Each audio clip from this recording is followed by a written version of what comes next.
जय बाबा स्वामी, जय आत्मेश्वर। पुण्य आत्मा अवतरण के हमारे इस ग्रंथ पठन के सत्र में मैं आप सबका पूर्ण हृदय से स्वागत करती हूँ। ग्रंथ पठन की शुरुआत हम गुरु आह्वान से करते हैं।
ग्रंथ पठन की शुरुआत करते हैं। वह रात आज भी मुझे याद है। पूर्णिमा की रात थी। नदी का पानी ठंडा था। इतने गहरे पानी में खड़े रहने का यह मेरा प्रथम ही अनुभव था, लेकिन भय कहीं भी नहीं था। यह क्या प्रक्रिया हो रही है, यह जिज्ञासा अवश्य थी। पूर्णिमा के चंद्रमा का प्रकाश सारे नदी के पानी पर पड़ रहा था। नदी का पानी चमक रहा था, मानो चांदी की नदी हो, ऐसा अनुभव हो रहा था। बीच बीच में मछलियां उत्तेजित होकर पानी के बाहर 6-6 फीट ऊंची छलांगे मार रही थी, मानो वे सब एकदम समाधानी हो गई थी और मेरे चारों ओर मछलियां ही मछलियां थी। कभी कभी वे मेरे शरीर को भी छूती थी तो गुदगुदी होती थी। मैं सोच रहा था, मछुआरे मछली पकड़ने के लिए मारे मारे फिरते हैं और तब भी मछलियां उन्हें नहीं मिलती।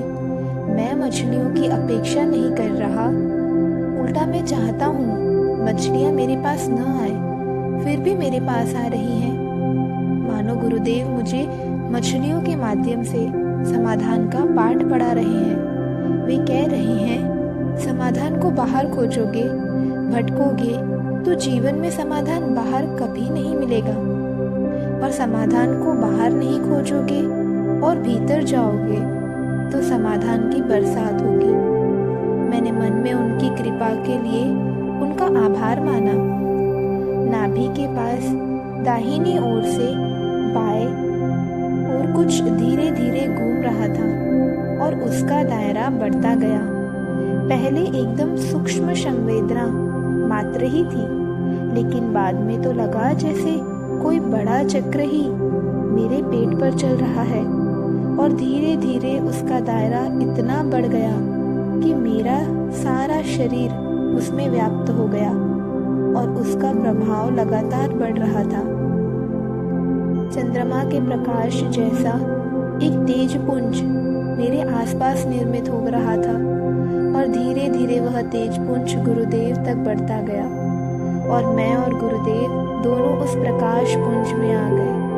और मैं चाहकर भी आंखें खुली नहीं रख पाया, क्योंकि अब वह प्रकाश मेरी सहन करने की सीमा से बाहर हो गया था। मुझे एक प्रकार से ग्लानि का अनुभव हो रहा था। ऐसा लगा कि मैं शायद नदी में खड़ा भी न रह पाऊं, और मछलियां थी कि मुझसे बिना डरे आकाश में कूदने की प्रतियोगिता कर रही थी। और धीरे धीरे मेरी आंखें बंद हो गई। आगे क्या हुआ वह पता नहीं, लेकिन मैं स्वयं को एक चक्र में पा रहा था, जो चक्र तेजी से घूम रहा था।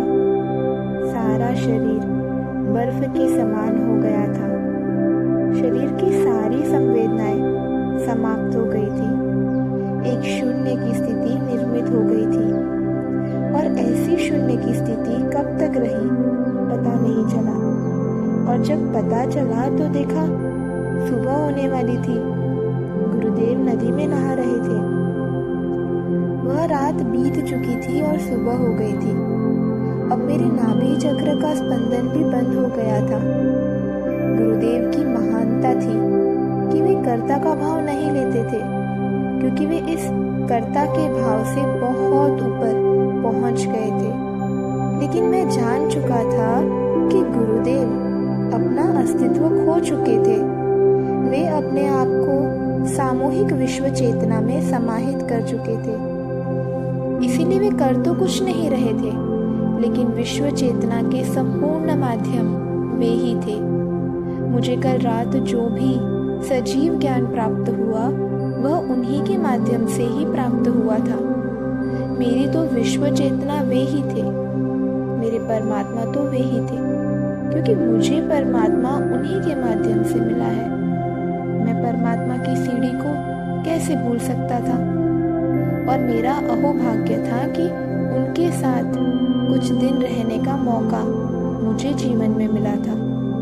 क्या मालूम क्यों सदैव ऐसा लगता था ये सब गुरु शरीर से अलग अलग हैं। न ये एक दूसरे से कभी मिले हैं और न ही रंग रूप में, आचरण में, साधना में कहीं भी कोई समानता है। फिर भी ये सब गुरु भीतर ही भीतर जुड़े हुए हैं। इन सब का एक निश्चित उद्देश्य था। वे क्या कर रहे हैं वे उसे जानते थे। सब अपने जीवन की सर्वोच्च आध्यात्मिक स्थिति में थे। सब में सजीव ज्ञान दूसरों को बांटे, यह भाव था। इनके रास्ते अलग अलग होते हुए भी सब रास्ते एक ही स्थान पर जाकर पहुंचते थे। सबने बड़ी कठिन साधना करके यह स्थिति प्राप्त की थी। मुझे सबका सानिध्य एक सा लगता था। कभी भी ऐसा नहीं लगा कि मैं किसी एक गुरु से दूसरे गुरु के पास आया हूँ। सब एक से ही लगते थे। सारे मेरे बारे में जानते थे और भविष्य में मेरी क्या भूमिका रहने वाली है यह भी जानते थे। मैं स्वयं को ही नहीं जानता था, बाकी सब मुझे जानते थे। ऐसी मेरी स्थिति थी। किसी अज्ञात मार्ग पर मैं चल रहा था, जिस मार्ग पर चलने वाले सभी पथिक जानते थे कि वे कहाँ जा रहे हैं। बस मैं ही एक ऐसा था जो नहीं जानता था कि मैं कहाँ जा रहा हूँ। किसी अज्ञात शिखर की ओर मैं चला जा रहा था। एक दिन मैंने देखा कि गुरुदेव इस विषय पर स्वयं ही बोल पड़े। तुम मार्ग हो। मार्ग न कहीं से आता है और न मार्ग कहीं जाता है। मार्ग तो अपने स्थान पर ही स्थित होता है। तुम न तो कहीं से आए हो और न ही तुम्हें कहीं जाना है। तुम न तो कहीं से प्रारंभ होते हो और न ही कहीं तुम्हारा अंत होता है। तुम एक स्थायी मार्ग हो, जिस मार्ग का आज से 800 सालों पूर्व निर्माण हुआ था। इस मार्ग का निर्माण मनुष्य की आध्यात्मिक प्रगति की इच्छा के कारण ही तो हुआ था। मनुष्यों ने जब सामूहिकता में आध्यात्मिक प्रगति की इच्छा की और उन्हीं की इच्छा के कारण इस मार्ग का निर्माण हुआ है। इसे निर्माण करने में हजारों लाखों पुण्य आत्माओं की सतत साधना है और उन्हीं की साधना के कारण इस मार्ग का निर्माण संभव हो सका है। इस मार्ग का निर्माण तो अच्छी सामूहिक शक्ति के कारण हुआ है, पर आज इस राजमार्ग का अवलंब कोई भी आत्मा अपनी आध्यात्मिक प्रगति के लिए कर सकती है। यह खुला पथ है। इस पर कोई बंधन नहीं है, कोई भेदभाव नहीं है, सबके लिए है। यह पथ उन सभी के लिए है जो इस पर चलना चाहे। आध्यात्मिक प्रगति करने की बस आत्मा की इच्छा होनी चाहिए, क्योंकि इन्हीं इच्छाधारी आत्माओं के कारण ही इस मार्ग का निर्माण हुआ है। तुम्हारा जन्म लाखों आत्माओं की इच्छा के कारण हुआ है। आत्मिक प्रगति सदैव सामूहिकता में होती है। इस रहस्य को जिन आत्माओं ने जाना उन्हीं आत्माओं ने इन सामूहिकता में प्रयास किया और उन्हीं आत्माओं के सामूहिक प्रयास के कारण ही तुम्हारा जन्म हुआ है।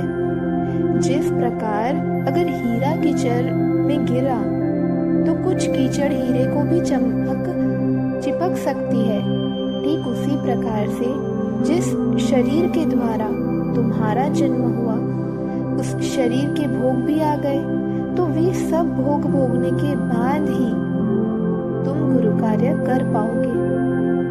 प्रत्येक को अपने शरीर के भोग भोगने ही होते हैं। वे भोग भोगने के बाद ही आत्मा मुक्त होती है और बाद में गुरु कृपा में सशक्त होती है। अभी तुम शरीर के प्रभाव में हो, इसीलिए मेरी सब बातें तुम्हारी समझ में नहीं आएंगी। लेकिन जब यह शरीर के प्रभाव वाला क्षेत्र पार कर लोगे तभी आत्मा के क्षेत्र में पहुंचोगे।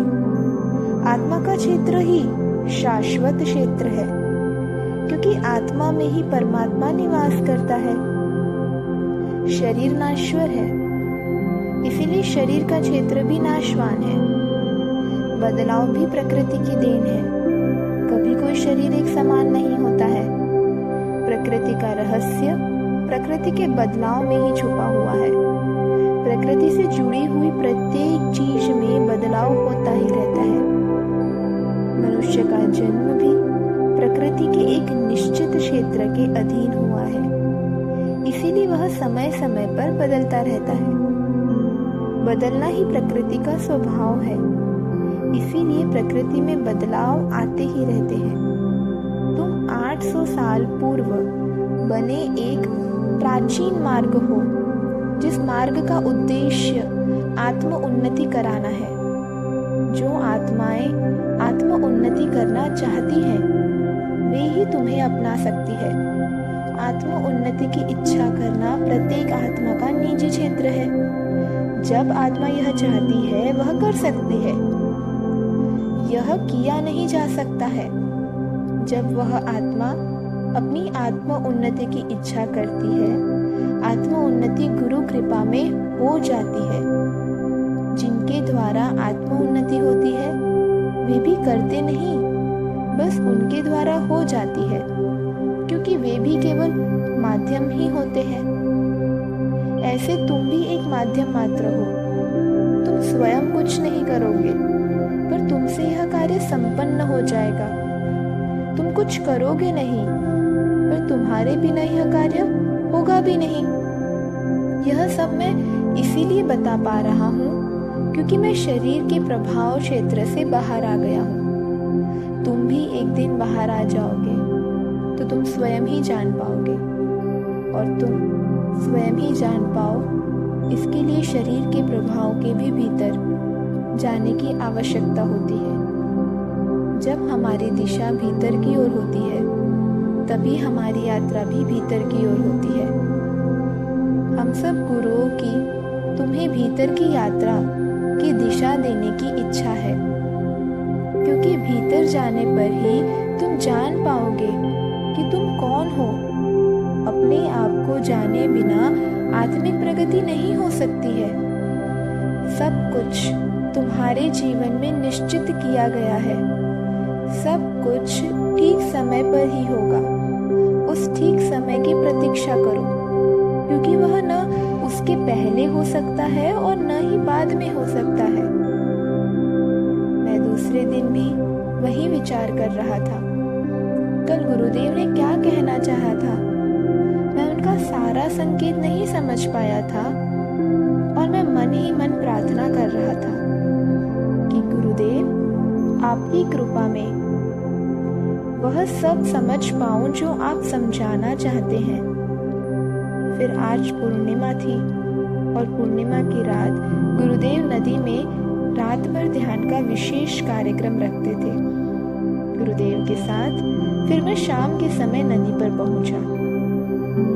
आज कुटीर से ही देर से निकले थे, इसीलिए रास्ते में ही रात हो गई। नदी तक पहुंचने में गोल गोल पत्थरों का एक बड़ा रास्ता तय करना था। हम नदी के पानी को चमकता हुआ देर से देख रहे थे। पर अभी पानी तक पहुंचे नहीं थे। पैरों के नीचे के पत्थर गोल होने के कारण पैर रखने पर खिसक जाते थे और पत्थर के खिसकने की आवाज शांति को भंग करती थी। हम नदी के पानी तक पहुंचे, तब तक अच्छी रात हो गई थी। चंद्रमा का प्रकाश सारे पानी पर चमक रहा था, मानो चांदी की नदी हो। पानी काफी ठंडा था। किनारे से जैसे जैसे नदी के भीतर जाने लगे, पानी और ठंडा लगने लगा। फिर थोड़े समय बाद ठंड पड़ने लग गई थी। गुरुदेव पानी के बीच जाकर खड़े हो गए। मैं भी उनके साथ खड़ा हो गया। संभल कर खड़ा होना पड़ता था, अन्यथा पानी का बहाव आगे ढकेल देता था। बड़ी कठिनाई के साथ स्थिर खड़ा हो सका, लेकिन जैसे ही स्थिर खड़ा हुआ, पानी में मछलियां आसपास जमा होने लग गई। गुरुदेव कह रहे थे, मछलियों पर ध्यान मत दो, ठंड पर ध्यान मत दो, अपना सारा ध्यान अपने शरीर के भीतर ले जाने का प्रयास करो। फिर उन्होंने कहा, अपनी नाभि पर पहले बाएं हाथ की हथेली रखो, फिर दाहिने हाथ की हथेली रखो और अनुभव करो कि हाथों के माध्यम से तुम तुम्हारा चित्त भी नाभि के ऊपर केंद्रित कर रहे हो। फिर देखा, धीरे धीरे नाभि के ऊपर कुछ स्पंदन होने लग गए थे। इस बार की अनुभूति में ठंडा सा स्पर्श हो रहा था। लग रहा था मानो ठंडे बर्फ का गोला नाभि पर घूम रहा है। धीरे धीरे ये स्पंदन बढ़ने लग गए और जब आंखें खोली तो बाहर गुरुदेव की नाभि से एक वलय निकल रहा था और मेरी नाभि पर आकर समाप्त होता था। फिर दूसरा वलय निकलता था, मेरी नाभि पर जाकर समाप्त हो जाता था। वलय एकदम धीमे धीमे था और उसकी सूक्ष्म संवेदनाएं अनुभव हो रही थी। यह क्रम लगातार चल रहा था। अभी तो ठंड भी अनुभव नहीं हो रही थी, क्योंकि मैं स्वयं ही पूरा ठंडा हो गया था। सारा शरीर मानो बर्फ सा हो गया था, तो बाहर के ठंड की अनुभूति ही नहीं हो रही थी। मछलियां अभी भी मेरे पैर के पास जमा हो रही थी। मुझे वह समझ में आ रहा था, लेकिन मैं कुछ करने की स्थिति में ही नहीं था। यही क्रम रात भर चलता रहा। चंद्रमा का प्रकाश सारी नदी में चमक रहा था। बड़ा ही सुंदर लग रहा था। शायद भीतर व बाहर एक ही सुंदर अनुभूति का आनंद अनुभव हो रहा था। सुबह होने आई थी, फिर भी गुरुदेव अभी भी नदी में ही खड़े थे। वे दिखाई भी स्पष्ट नहीं दे रहे थे। उनका आभा मंडल का प्रकाश ही उनकी उपस्थिति को दर्शा रहा था। फिर जैसे जैसे उजाला होने लग गया, उनका आभा मंडल धुंधला होने लग गया था। बाद में वे ध्यान में से बाहर आए और बोले, चलो अब नहा लो। फिर हम दोनों ने ही स्नान किया। स्नान करके उन्होंने सूर्य को अर्घ्य दिया। फिर मैंने भी अनुकरण किया। बड़ी प्रसन्नता लग रही थी। अपने भीतर एक आत्मिक शांति का अनुभव कर रहा था। ऐसा अनुभव हो रहा था कि जीवन में अब सब कुछ पा लिया है। एक प्रकार की तृप्ति अनुभव हो रही थी। गुरुदेव शांत ही थे। फिर हम वापस कुटीर की ओर चल दिए। रास्ते में गुरुदेव मौन ही थे।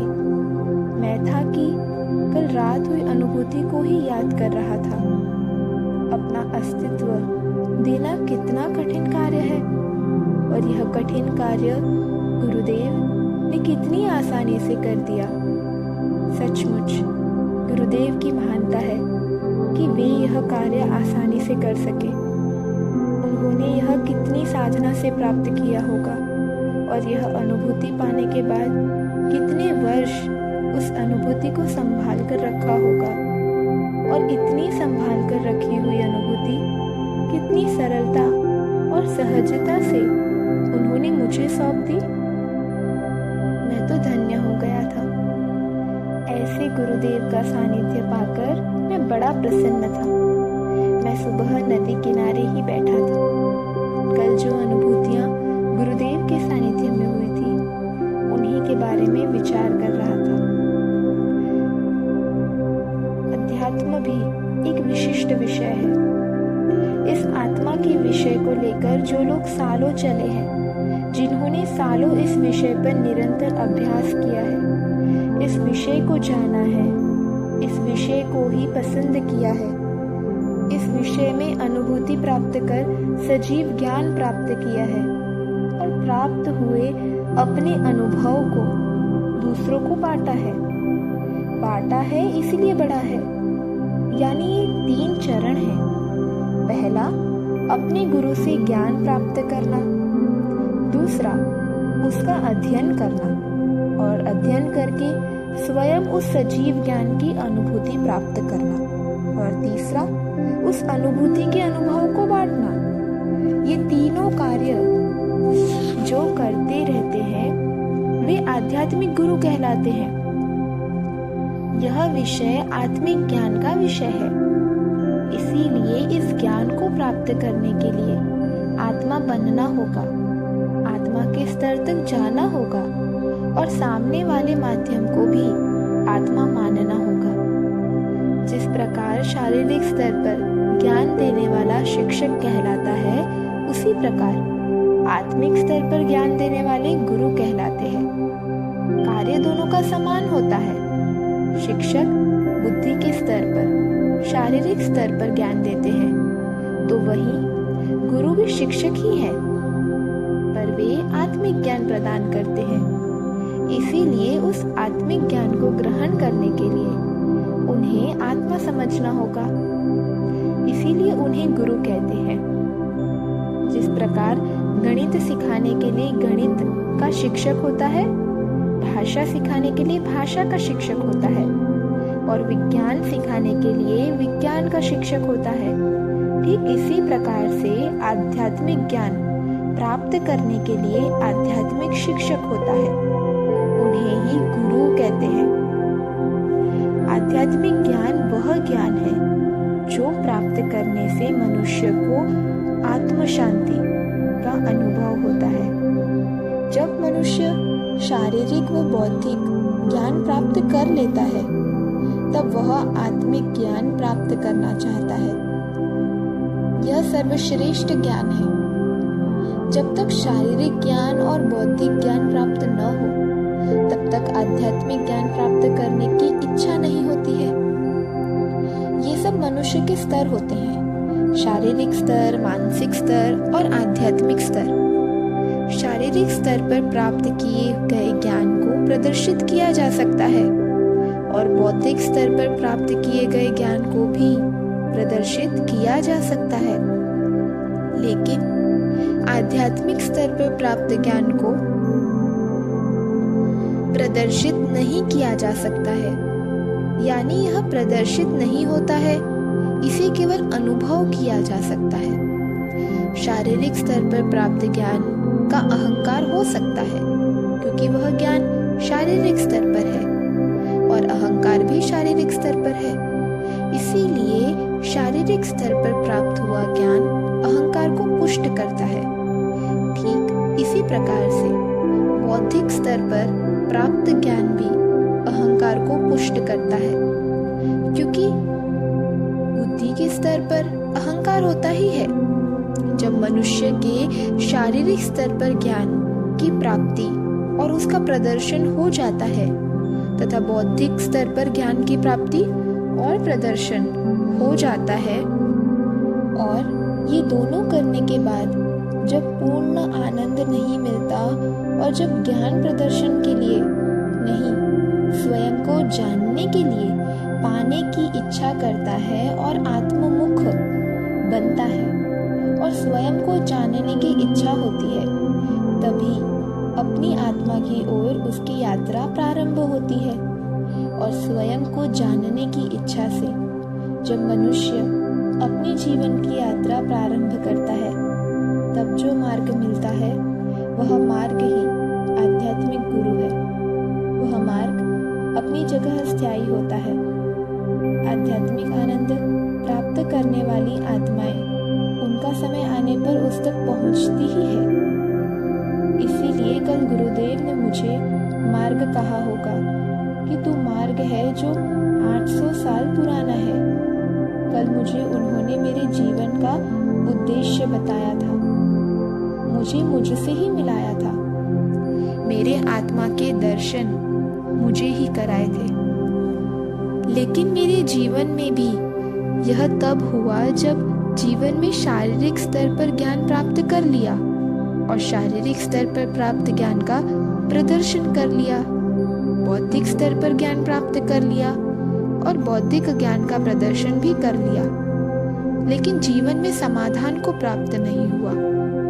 कुछ जीवन में पाना है ऐसा लगा, और वह पाना केवल भीतर से ही हो सकता है ऐसा लगा, और यह भीतर की यात्रा प्रारंभ हुई। ऐसा लगा मानो प्रत्येक ज्ञान के पीछे प्रदर्शन का छुपा अहंकार था ही। कहीं तो भीतर कोने में किसी को बताने की, प्रदर्शन की इच्छा थी। मुझे मेरा जीवन ही एक चलचित्र के समान लगने लग गया। बचपन में कुश्ती में रुचि लेता था, इसलिए उसके लिए भी उस्ताद से गंदा बंधवाया था। गंदा यानी धागा होता है, जिन्हें हम उस्ताद बनाना चाहते हैं उनसे यह बंधवाया जाता है। उस्ताद के कहने के अनुसार कुश्ती के दांव पेच सीखे, उस्ताद के कहने के अनुसार खान पान में, व्यायाम में सुधार किया। उस्ताद रोज अखाड़े की मिट्टी को खोदने का व बाद में उसे समतल करने का व्यायाम कराते थे। अखाड़े में हौद की मिट्टी लाल रंग की होती थी, और जब यह कार्य करता था उसके बाद अपने शरीर की ओर ध्यान जाता था।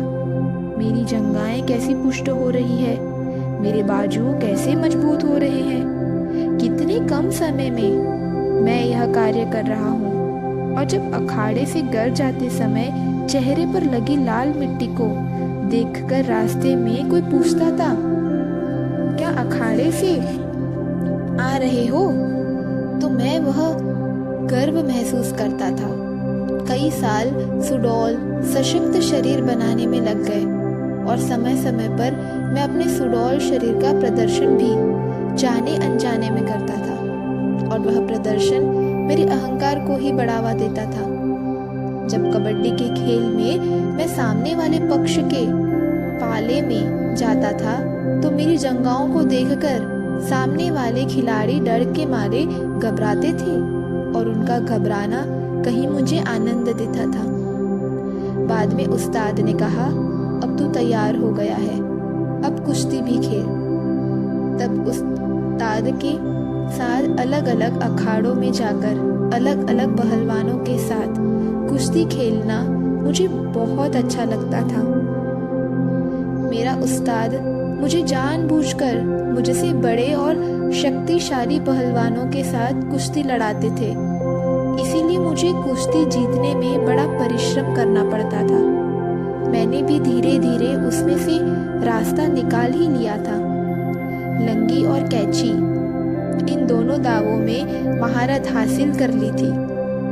उस दाव में सामने वाले पहलवान को पकड़कर मैं कुश्ती जीत ही लेता था।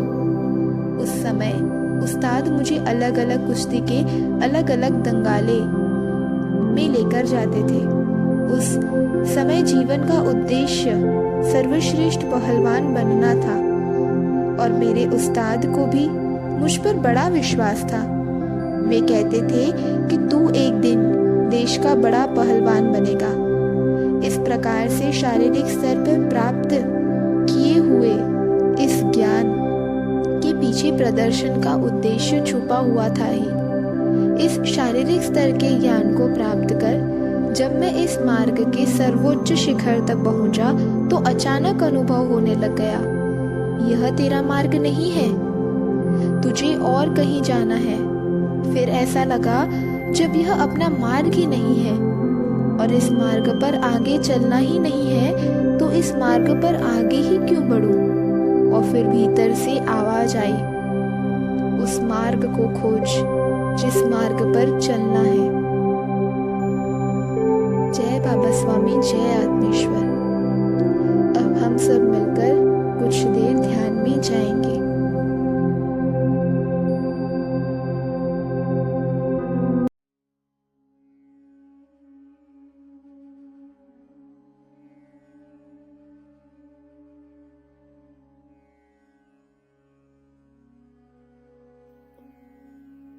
सभी पुण्यात्माओं को मेरा नमस्कार।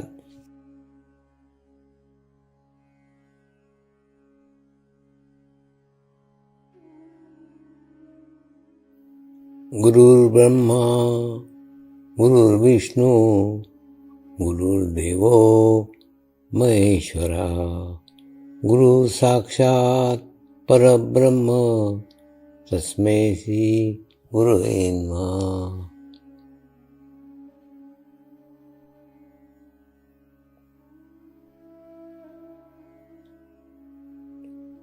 ध्यान की उस स्थिति में जाएंगे जहाँ शरीर भाव पूर्णतः समाप्त हो जाता है।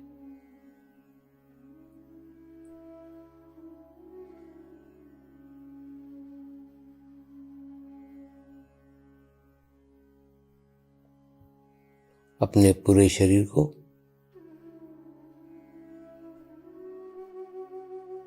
पूर्णतः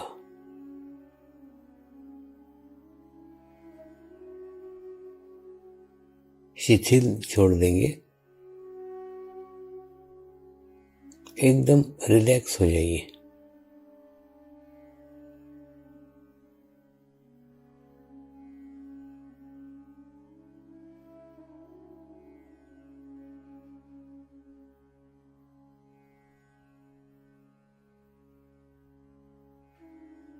मेरे साथ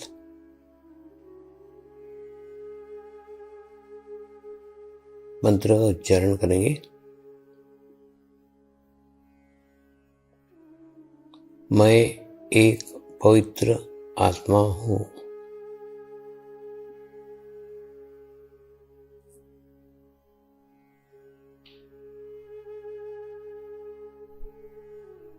मैं एक शुद्ध आत्मा हूँ।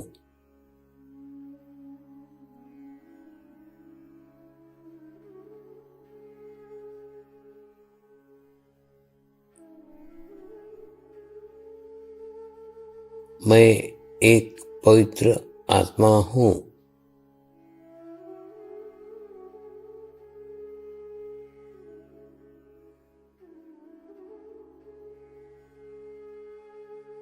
मैं एक शुद्ध आत्मा हूँ।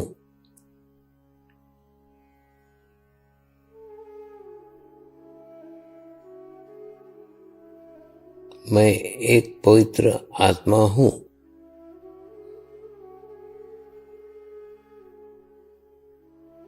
मैं एक शुद्ध आत्मा हूँ।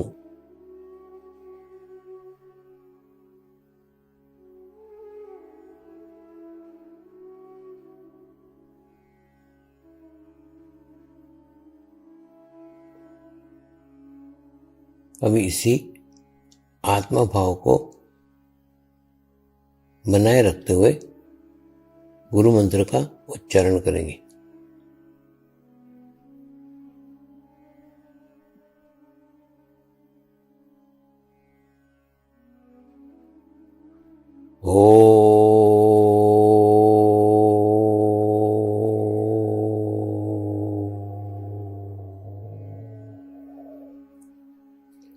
श्री शिवकृपानंद स्वामी नमो नमः।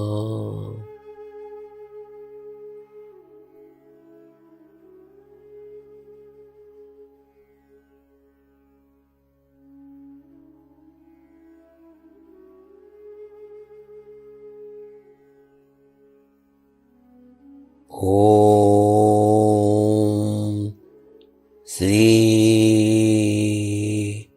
शिव कृपानंद स्वामी नमो नमः।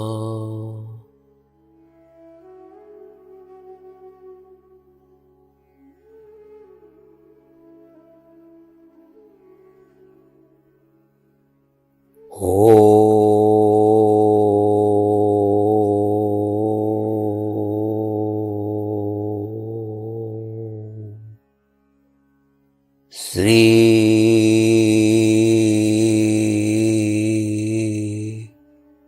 शिव कृपानंद स्वामी नमो नमः।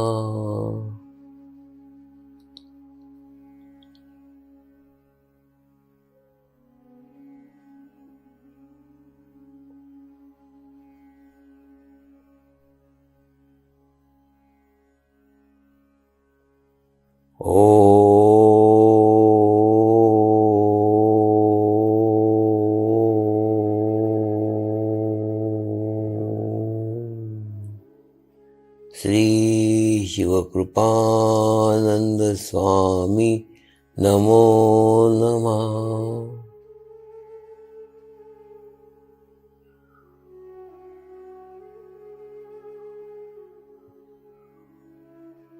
ओम श्री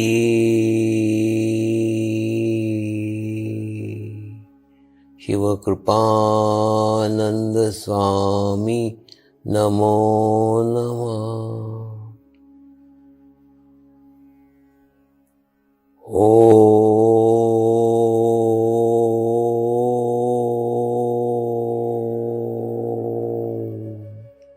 श्री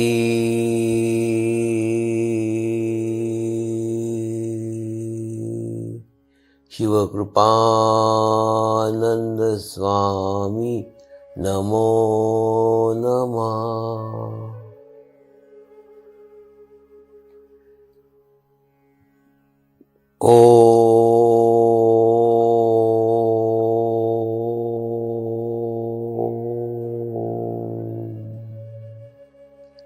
श्री शिव कृपानंद स्वामी नमो नमः।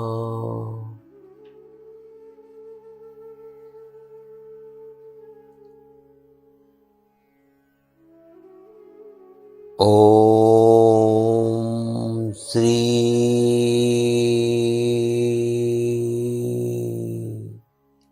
शिव कृपानंद स्वामी नमो नमः।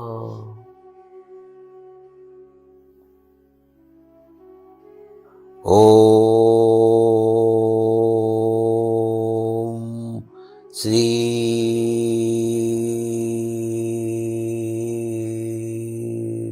शिव कृपानंद स्वामी नमो नमः।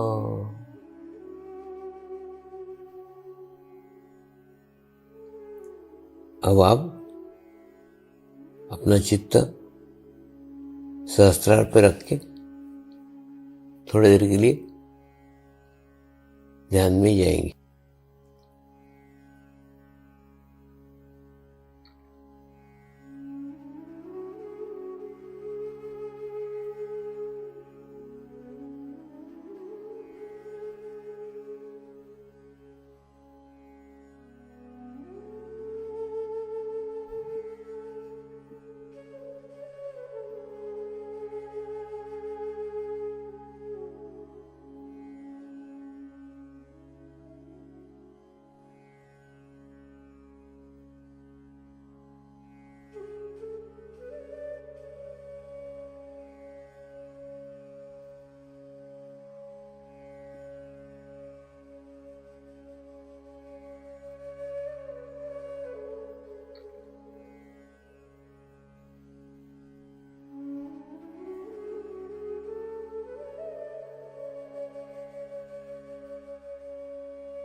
अब हम प्रार्थना करेंगे